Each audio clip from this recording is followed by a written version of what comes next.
Totoo ba na mahirap mag-apply pa Canada? So ito yung akin, na-approve naman ako after pila ka years na nag-process ng papers ko. Finally, binigay ni Lord sa akin.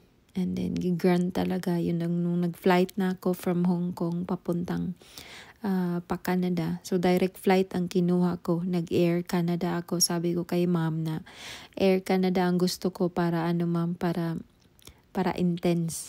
Papuntang Canada ako talaga. So yun, nag-Air Canada ako. Tapos in-enjoy ko yung biyahe. Tapos siya, yung walang turbulence, alam mo yun, hindi mahirap pagpasok, pagpasok sa gate hanggang sa makasakay, makaupo hanggang sa nag-flight. Sobrang smooth. Pagdating ko ng Vancouver, hindi din siya. Kinuha lang yung documents na kailanganin nila, nirelease ang permit ko. So, nung pagdating ko, grabe ang snow sa Canada.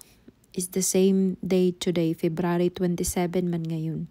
So, 10 years ago, sinasabi na mahirap na ang pag-apply dito kung wala kang pera, wala kang enough na support, wala kang experience, wala kang education.